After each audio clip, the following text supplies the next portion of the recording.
When Bill Clinton was president, he used to look deep into the camera and say, "I feel your pain." And many Americans believed him. They felt like he was speaking directly to them, like he sincerely understood all their struggles. But how could he?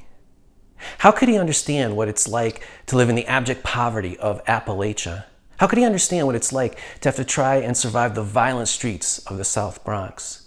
How could he understand what it's like to go through a healthcare crisis and not have enough money to pay for life-saving treatments? He was the most powerful man in the world. He lived in the decadent luxury of the White House, traveled in Air Force One, had the 24-hour protection of the Secret Service around him, access to the best healthcare possible, and on and on and on.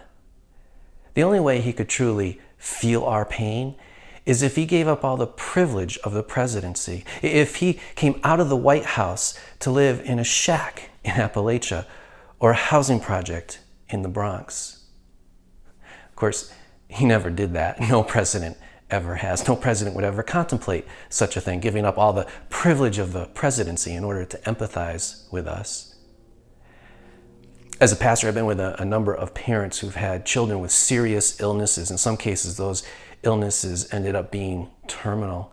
Being with them, one thing became abundantly clear. No matter how much their children suffered, those parents watching what their children had to go through suffered more. Because they loved their children so deeply, they agonized over every little thing their children had to go through. In Matthew 25, 31 through 46, Jesus describes the last judgment, the scene of the last judgment, where he says, he will say to each one of us, "Whatever you did to the least of your brother and sister, you did to me."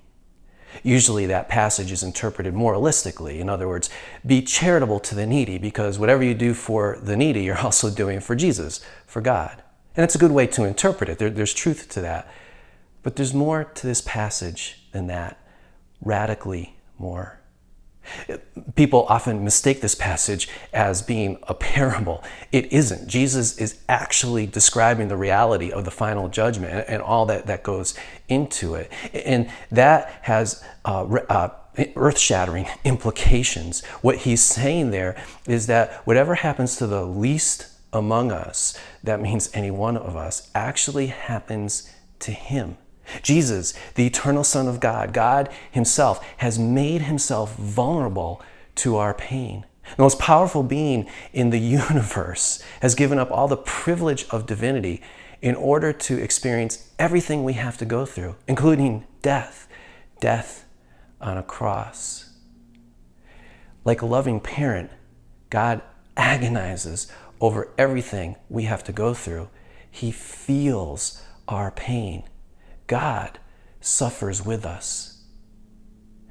So, no, God hasn't made it perfectly clear why he allows suffering, but it can't be because he doesn't love us. And it can't be because suffering is meaningless. Since God himself willingly suffers, it must somehow serve his infinitely greater, infinitely bigger purpose. Since God himself willingly suffers, allowing suffering must be absolutely necessary to his perfect purpose for us. When you suffer, God is right there with you, suffering with you, feeling your pain. That's how much he loves you. So why do you think God allows suffering? Is suffering the thing that keeps you from believing in a loving God, from believing that God could exist? I'd love to hear what you have to say. Please go to the Contact EJ page of the Raising Jesus website and leave your comments there. Also, if you'd like to see more videos like this, please like the Raising Jesus Facebook page so we can keep you updated on future videos, blogs, and announcements. I'd love to hear from you.